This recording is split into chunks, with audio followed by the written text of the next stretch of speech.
Good afternoon and welcome to Channel Islands Service Center Council Equity Team's presentation of Indigenous Voices in the Classroom. My name is Mariana Carlone and I will be your host today. We'd like to start off with a land acknowledgement and acknowledge that we live on stolen Chumash land. We thank the Chumash for their stewardship of the Central Coast. We are committed to standing in solidarity with all Indigenous peoples. We encourage you to educate yourself about the original caretakers of the territory you reside on. Educate yourself about land back, Indigenous sovereignty, and decolonization. Being that we are educators, it is particularly important that we examine the legacy of Native American boarding schools and how we continue the practice of cultural genocide and forced assimilation in our public school classrooms today. Remember the children whose lives were taken at the boarding schools, honor the pain, hold space for grief and sorrow, support the healing process for personal, familial, and communal care. And although Indigenous Peoples Day is upon us, be mindful that support for the Indigenous community is year-round. Join me in a virtual welcome for Dr. Niki Sandoval. During the presentation, please utilize the chat box for questions and/or comments. Keep your microphones turned off and enjoy the presentation.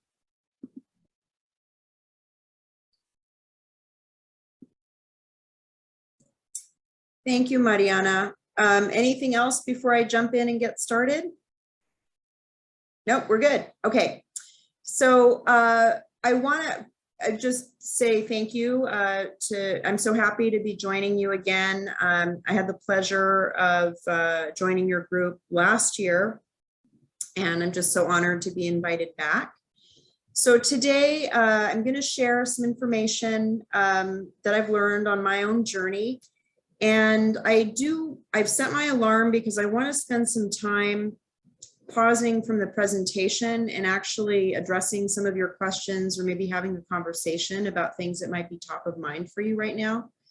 So I'd really like to make some space and time for that. So I just want to double check as far as the timing goes. And is there any other business that you had to do today before your meeting concludes at 5? Because I just want to make sure that you have time. Okay, all right. So I'm happy to get started. Thank you.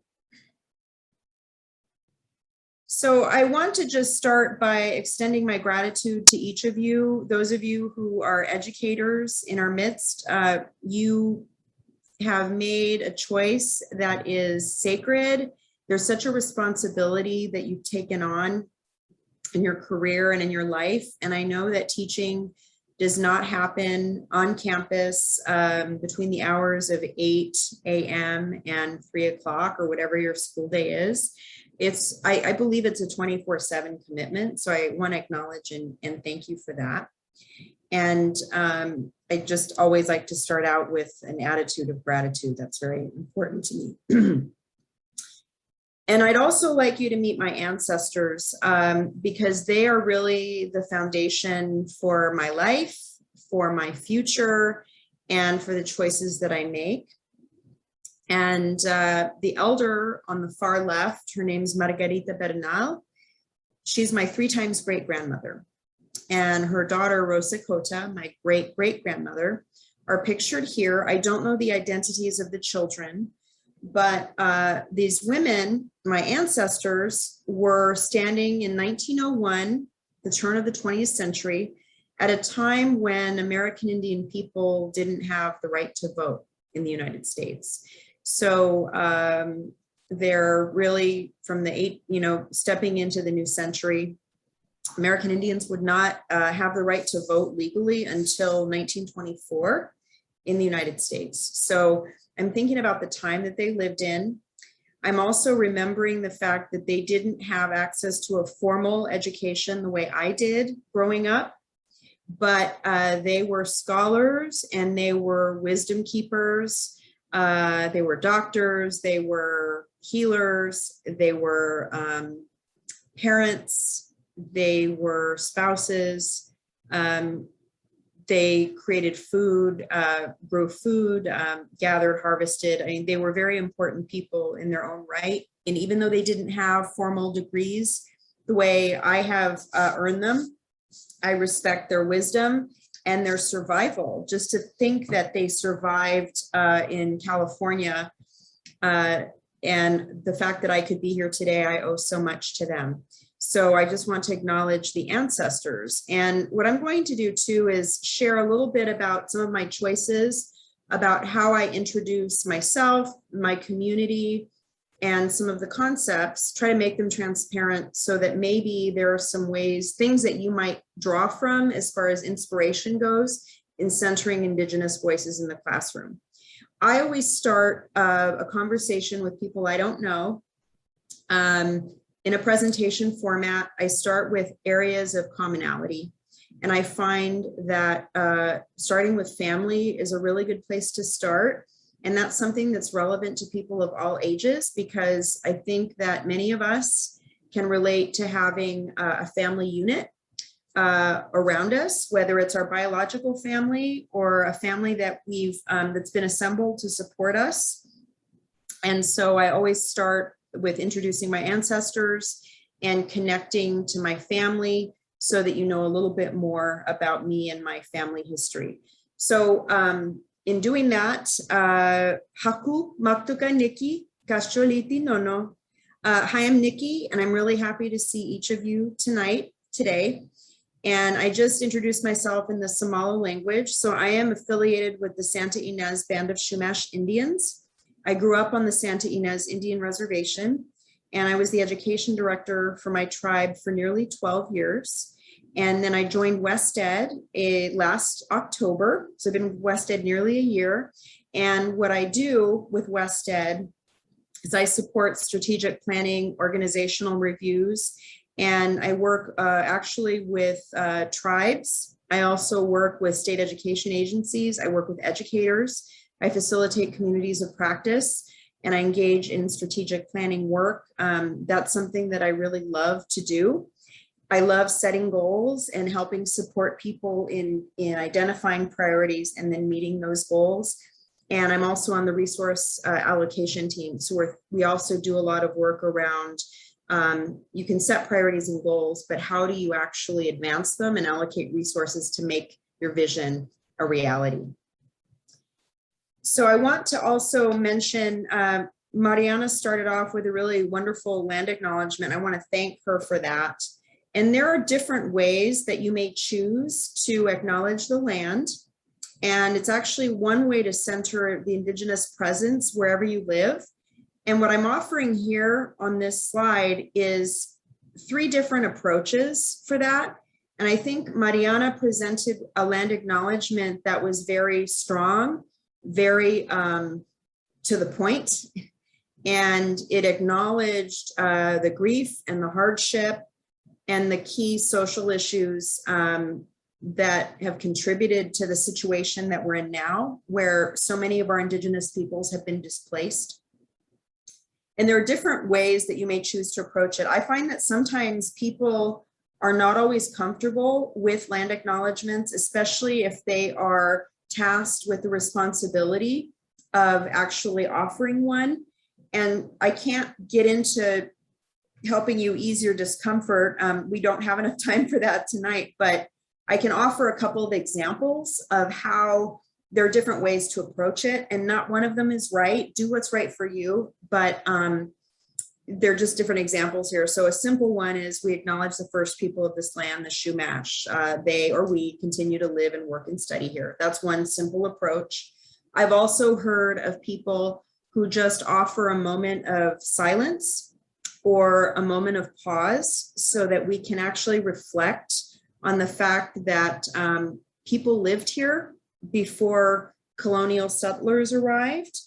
And sometimes just identifying that and naming it and offering a moment of reflection is appropriate and appreciated by the participants. So that's another way to offer grounding in the place where you are and acknowledging the Indigenous presence that's there.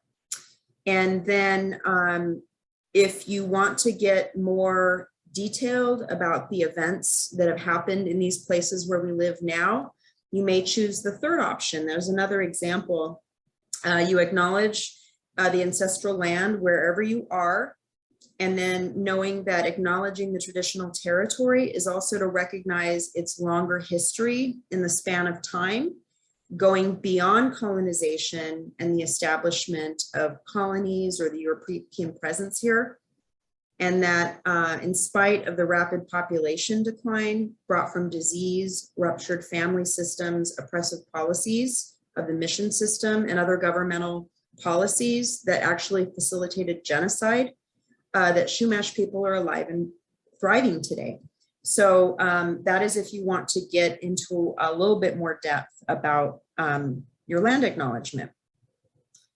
And one thing that I'd like to invite you to think about is in your work as an educator, and if you are striving to be more inclusive of Indigenous populations, and statistically, you will have very few Indigenous people in your classroom.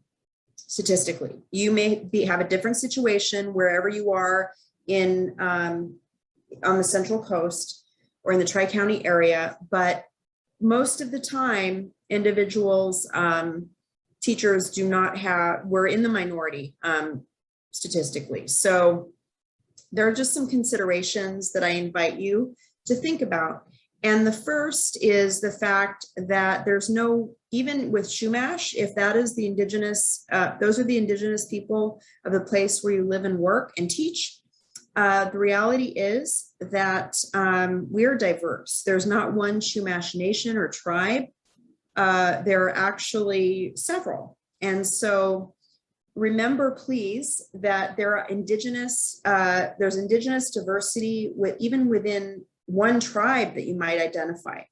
And that consideration is that there's cultural, linguistic, and political diversity that exists within tribal communities, groups of tribal communities. There isn't one monolithic native pan-Indian culture. The other thing I invite you to consider is that our identities are intersectional, just like all of you. So we are members of different communities simultaneously. So I grew up on the Santa Ynez Reservation most of my life. I was born in Sacramento. My mother's Chumash. She's also Purepecha, which is an Indigenous community from Michoacan. My great-grandmother is from there. And we are also of Spanish descent due to colonization. And so my father is from Mexico. And so I grew up being part of different communities simultaneously. And I'm just talking about language families. I'm talking about nationalities, talking about ethnicity, race, and different communities. We are all parts of different communities simultaneously. So in centering Indigenous voices and perspectives, please keep in mind that we have intersectional identities just as each person here has, and that we're at different stages of consciousness. We're all learning all the time. I just had a conversation, I was on a panel last week with teachers from Ventura, and I made this point as well, that in educational spaces, it's important to acknowledge that we are in different places in our lives, in our consciousness. So what that means is that there may be a child in a classroom who's Native, might be very connected because their family is very active and involved in tribal community life.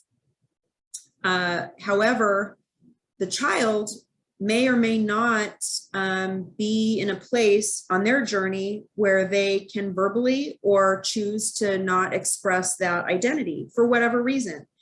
And so I just offer the need to be open and to be welcoming to people wherever they're at in their journey, because identity and development of our identity is a process.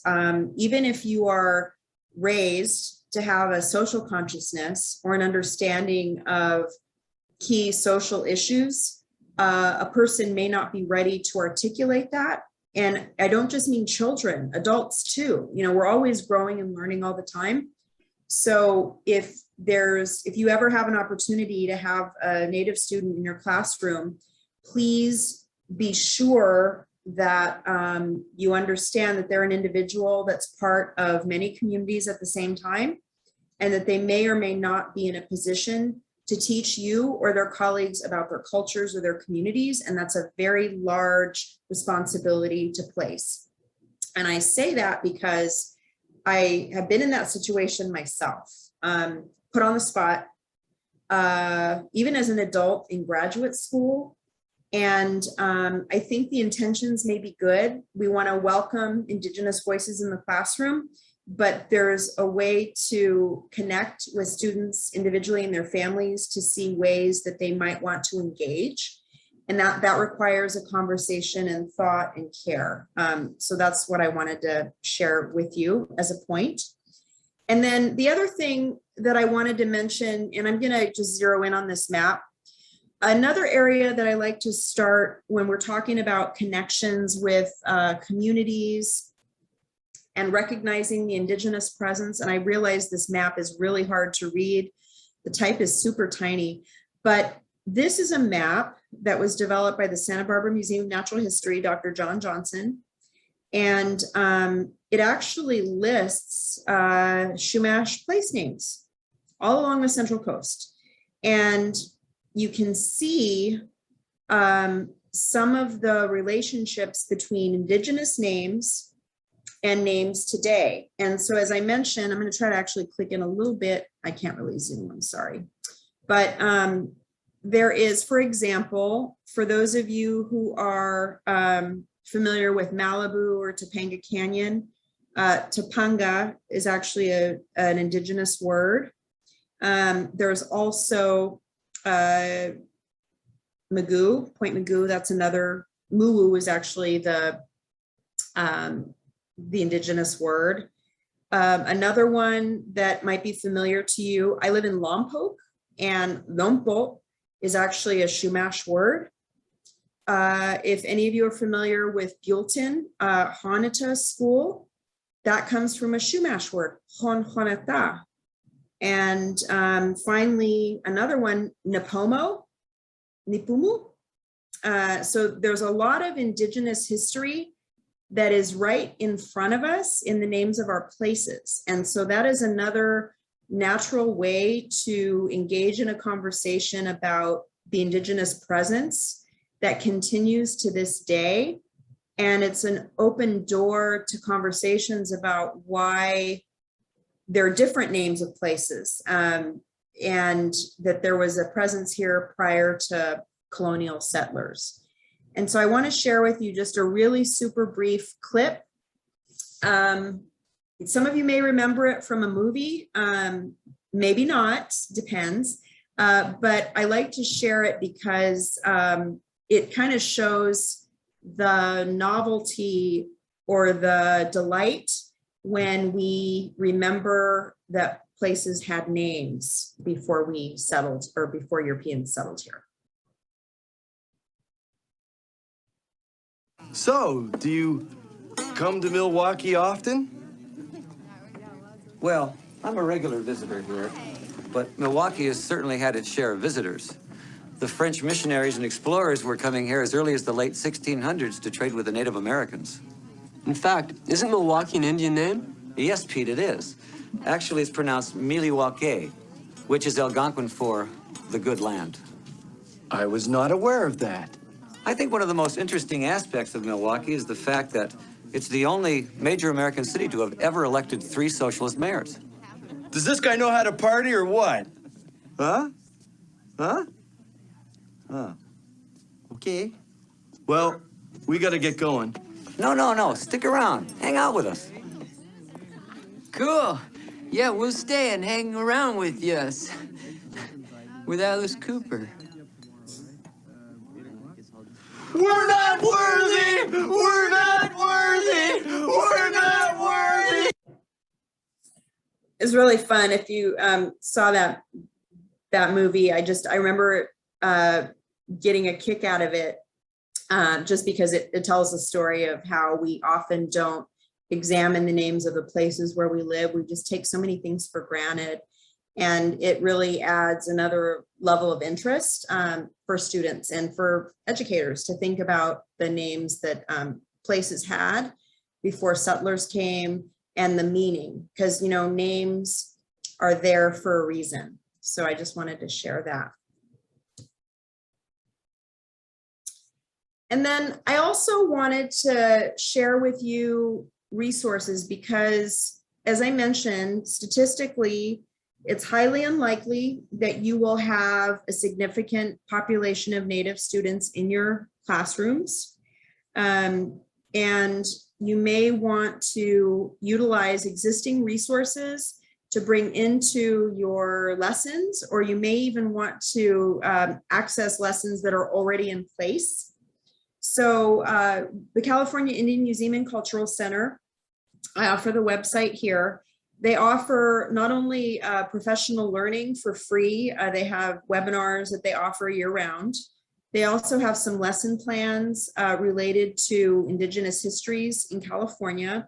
It's a Native owned and operated cultural center. So there's a real commitment to first-person voices.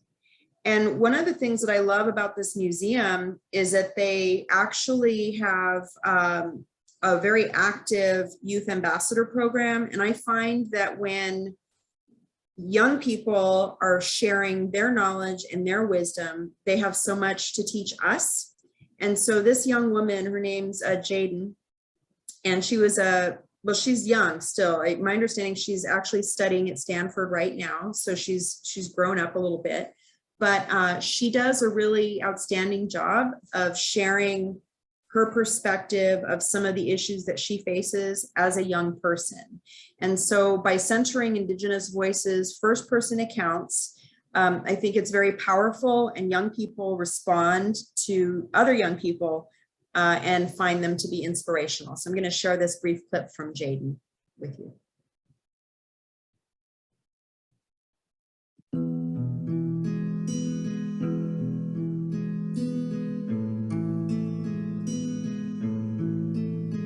I think the major problems have to do with stereotypes and inaccurate information. I get asked questions like, do you live in a teepee? Are you related to an Indian princess? Are you, do you ride a horse? Do you shoot bow and arrows? I do get asked those questions, and I think a lot of Native people do. I mean, due to the media and all the fantasies that people are trying to think up of Native people, it's very common. The stories about like natives and cowboys, I mean, it's all fantasized. And I have had this one experience about natives are actually from Asia, from my Spanish teacher. It's all wrong, it's incorrect. And it hurts, it really does. So, I mean, our goal here is to provide accurate information and to fight the stereotypes. Those stereotypes aren't real. They say it's your fault because you don't provide us with accurate information. It's like, yes, actually we do. You can go to this website and you can go to this museum. I mean, it's all available to them. It has to be their responsibility to learn the information. People can provide false information on the internet, and a lot of people believe it. We are very gullible, and we can be told lies, and we will believe them.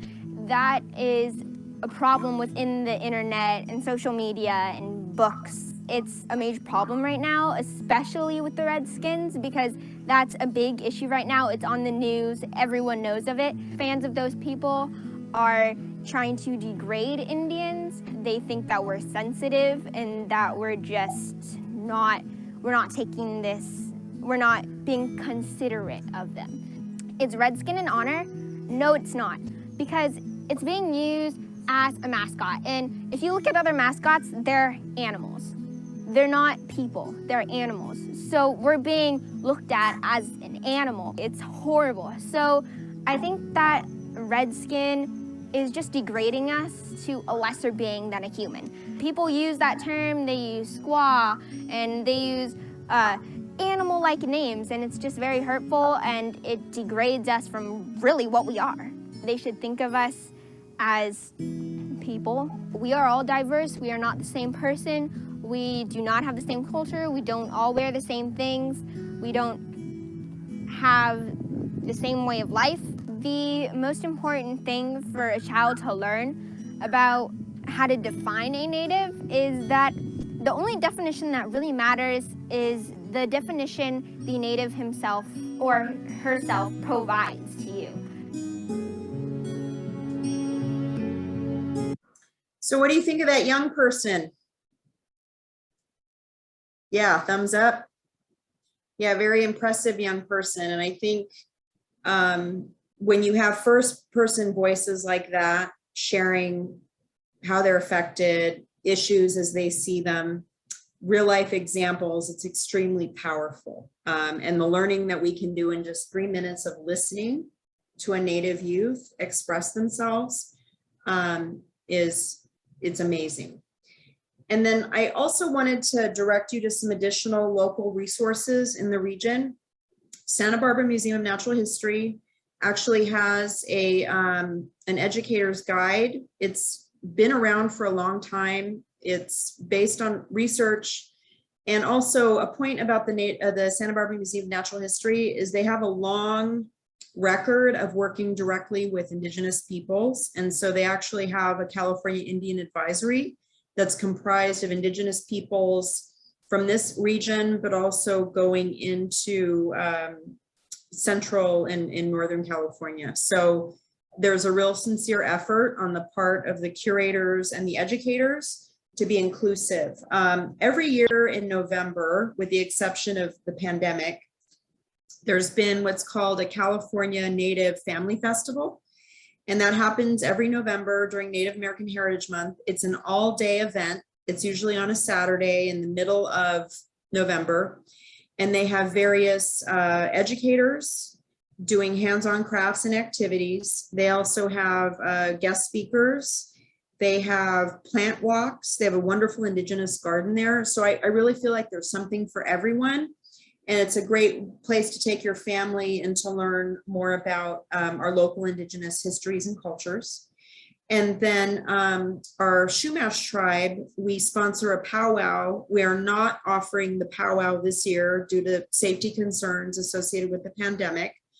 And so that is usually at Live Oak Campground, and it's usually the first weekend in October. It would have been this weekend, but we actually have land in the Santa Ynez Valley where that's plans for next year. We want to have it in Santa Ynez, so it's a little bit more accessible. And then one of the exciting things that's happening in the Santa Ynez Valley is that our tribe is actually building a museum and cultural center. And it's beautifully designed by a Native architect, John Paul Jones. And I think that is going to be an outstanding resource for not only field trips, but for accurate first-person voices and stories that might help support you in your efforts to incorporate Native voices in the classroom. And then we have short vignettes on Chumash Life. So if you go to YouTube, there's Chumash Life videos. And then there's 105 short videos that are wonderful because, again, it's first-person accounts of not only contemporary but historical life. And I was going to share a little video clip. It's not that long, so I think I will share that with you before we jump into maybe some questions and answers.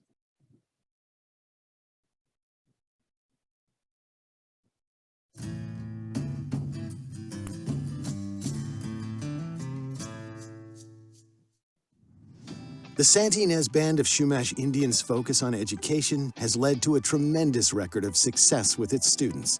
The tribe's education department works diligently to offer tribal descendants a wide array of academic support through learning programs, advocacy, counseling, and financial aid.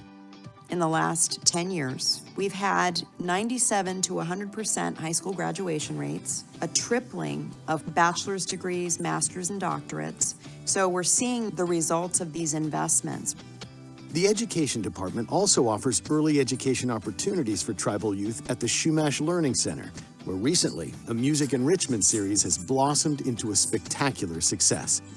When we started our first music education programs, I saw the value immediately when you have a student who gets really excited about writing a rap jam and they just can't put it down. We have to run with it. I am going to get at the reading and the writing and the math and the science and the engineering and the arts in any way I can.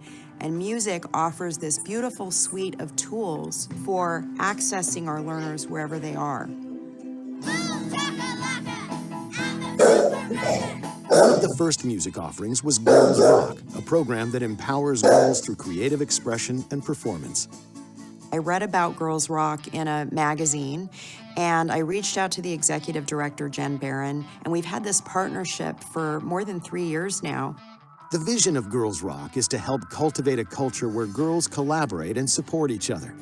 The students instantly took to the program, learning instruments, writing songs, and performing on stage for friends and family.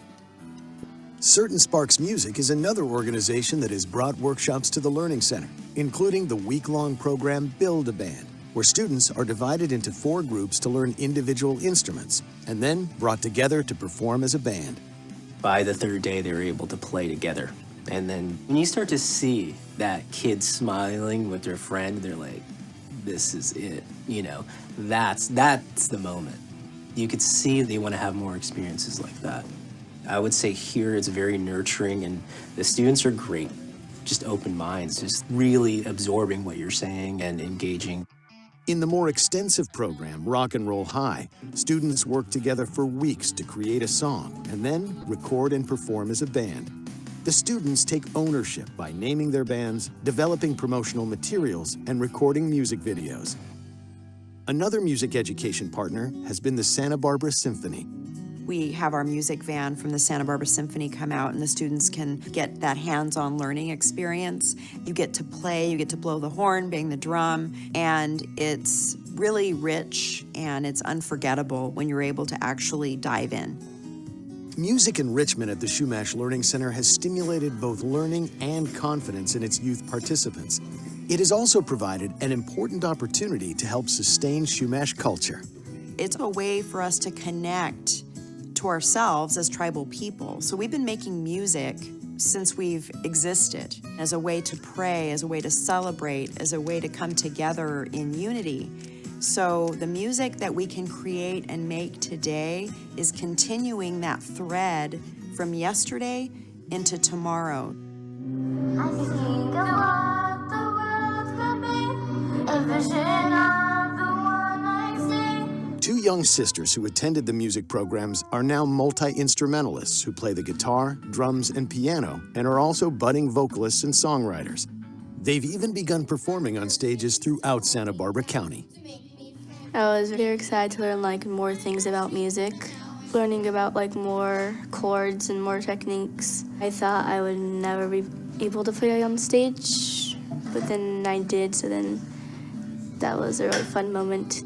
Sometimes we make up songs together. I mostly sing and dance, and she just does the guitar. What we've seen happen is we've seen individuals become really inspired by creating music, and now we're continuing to cultivate that passion. I want to reach the world and share my music, inspiring stuff. Don't be afraid and just go for your dreams. No strings on me.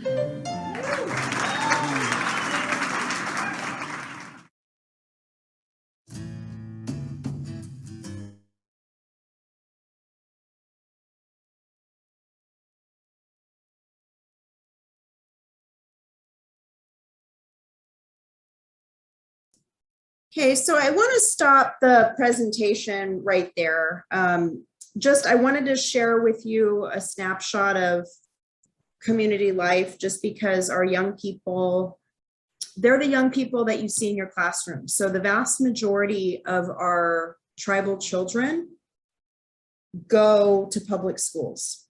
So there's a very small percentage that go to private schools. And so these are the kids you see in the community. These are the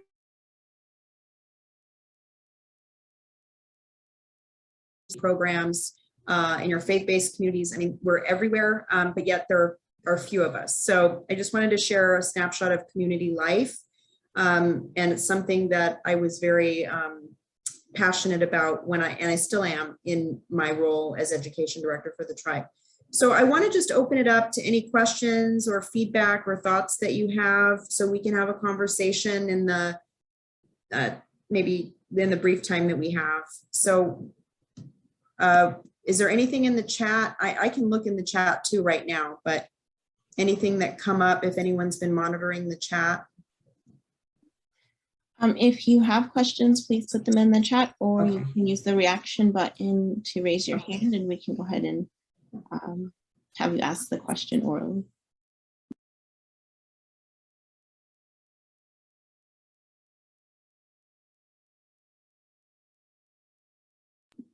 All right, here is our first question. Does the Chumash Learning Center provide assistance to students from different tribes other than Chumash? The Chumash Education Department is primarily funded by the tribe, the Santa Ynez Band. And so the tribe funds those programs and they're specifically earmarked for tribal students. But I do know that the tribe has invested through its philanthropies, so through its foundation, in supporting other educational initiatives that reach into different schools throughout the region. And depending on where you are teaching, there are some Indian education programs. So I know Ventura has, the Ventura County Office of Education offers an Indian education program. And depending where you are in the region, you may have access to supports and services for any students who are affiliated with a tribe. Good question, thank you.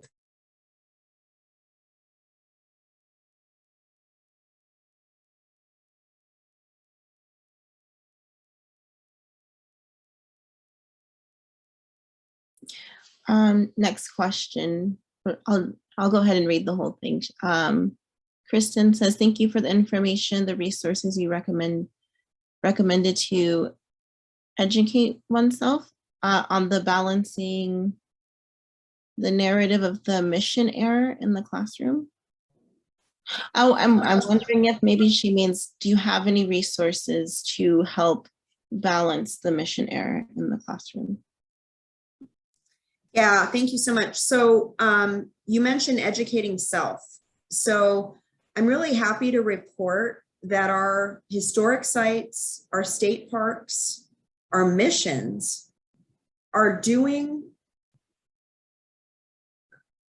they're making progress on balancing the narrative so that it's not just the narrative that maybe we all grew up with. Anyone who went to public school in California in the last several decades remembers the mission project in 4th grade. So as far as balancing the narrative, if you are in a position as an educator to design learning opportunities for students, I always advocate first-person voices. So inviting contemporary descendants of tribal peoples to come and share their perspective on the mission era, mission system. They might have stories that they learned from their grandparents. There are also stories of what I would say are the faithful. So for example, I was on a panel earlier this year that was sponsored by the Santa Barbara Mission, and it was a panel with historians and Indigenous peoples, and we were talking about the narrative and how do we balance that out, because if you were to look in the textbooks or even in the historical records, there's a real imbalance. You know, it's a very dominant narrative that does not include Native peoples except as subjects or as these players on the periphery, and we're not even named most of the time. So when I say stories of the faithful, one of my colleagues who I've known for the last 20 years, she's Native. She is, her grandma or her mother, Mary Yee, was one of the a knowledge bearer. She spoke the language, taught her family, worked so hard to protect the language. She's a very devout Catholic. And so she talks about the historical realities of being a Native person who is a survivor of this mission system, but also talks about her relationship with the church. And so that's an important voice too, because it's not either or.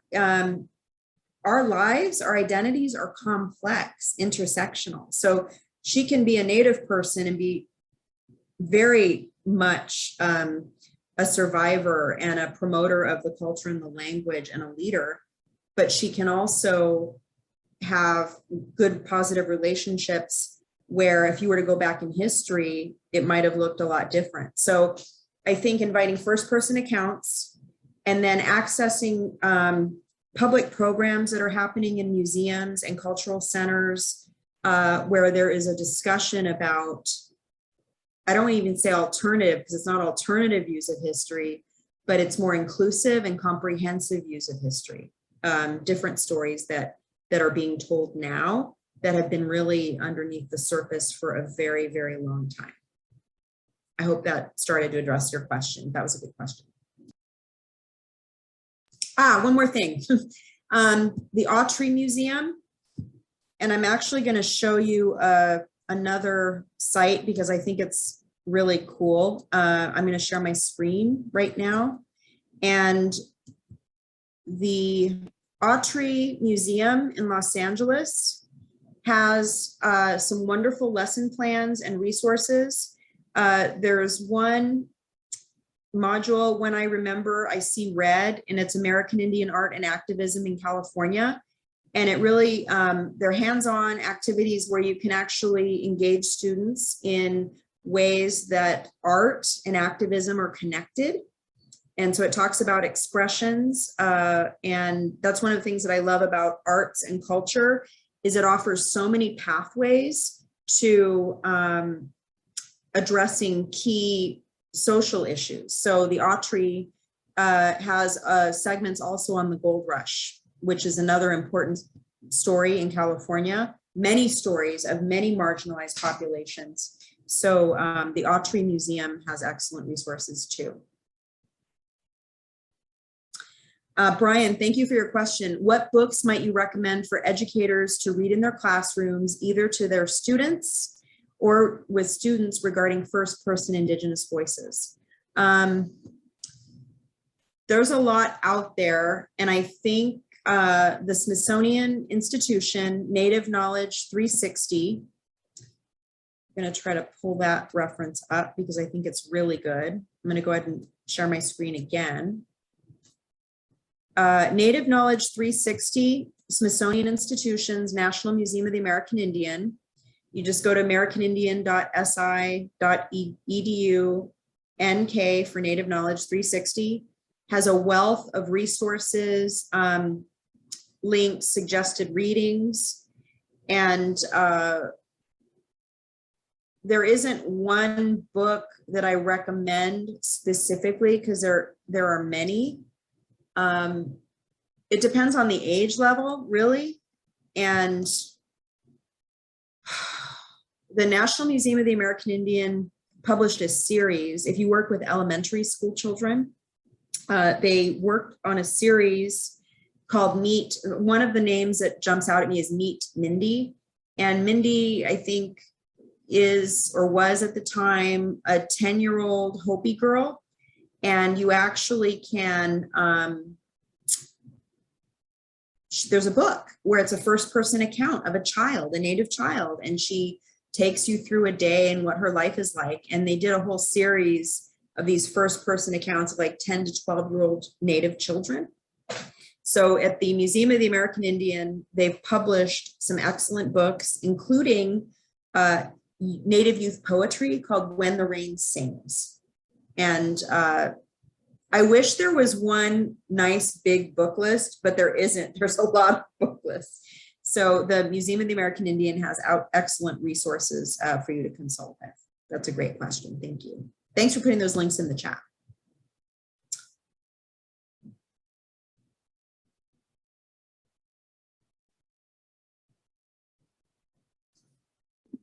And then I love biographies, and I'm trying to think of a good Native biography I've read recently. I mean, there are just so many out there, but I think another, just again, I go back to poetry and song, and Joy Harjo, Muskogee woman, was the first poet laureate, Native American poet laureate in the United States. And she has been a very prolific poet. And there's actually a book of hers. The name is escaping me right at this moment. I just ordered it. But her book that was just published is a book of poetry. And in Santa Barbara, it's one of those books that the whole county is reading. It's called An American Sunrise. That's the name of it. And in November, I'll be leading a book discussion about it. And so I'll keep you in the loop, Brian and Mariana. And then if you want to join, it'll be remote, and it might be an opportunity to access another resource that might be relevant to your teaching. Hi, and then Kristen, I see that Indian Life in the Ohlone Way, written by a non-native person. I'm not familiar, I haven't read that book. And I'm glad though that it offered new, thank you, Brian, for sending the Joy Harjo link. I'm glad that it offered new insights for you. And I don't have any thoughts because I haven't read the book myself, but I do know that there are a lot of non-native thinkers and writers and researchers who have worked very closely with Indigenous peoples as partners and allies. And so I'm glad that that book was helpful. Hi, Brianna, nice to see you out there. I haven't seen you in about a year. Great to see you. Great question. Are there any local activist organizations that individuals can donate funds or mutual aid that advance Indigenous Native rights on the Central Coast? I know that there's more than one. There's one that pops up into my mind, and it's actually an organization comprised of Indigenous people who are now on the Central Coast, but who have origins in Oaxaca. So Mixteco communities, people in the agriculture industry. My understanding is that there are at least 22 or 23 different Indigenous languages spoken just within the agricultural industry of farm workers and people who have come to live and work here. So I'm trying to think of the name of the organization. I actually shared that last time on the spot. It's hard for me to think of the spot. I believe it's called the Mixteco Indigenous Community Organization project. Okay. I'll put based in Santa Maria. Santa Maria, yes. Yeah, I think that would be a wonderful organization to connect to, because I know they provide supports and services. Healthcare is a huge concern for people. Yes, thank you so much, Brian. And then also they're very involved in helping to support the sustenance of culture, which is so important because our cultures, our identities keep us fortified through these struggles. So thank you, Brianna. It's a great question. I want to thank everyone for their kind time and attention. It's always my pleasure to join you. I teach at UC Santa Barbara in the education department, and I just had a class last night for the first time in person after a long time. And I get a lot of great energy from working with students, especially the students that I work with are going to go into teaching, many of them. And so I have great hope for our future. And I want to thank all of you for just taking time out of very busy, demanding schedules. And you've honored me with your presence. And so I thank you so much. So that's it. Kakinalin, I am grateful to you. Have a wonderful evening. Thank you.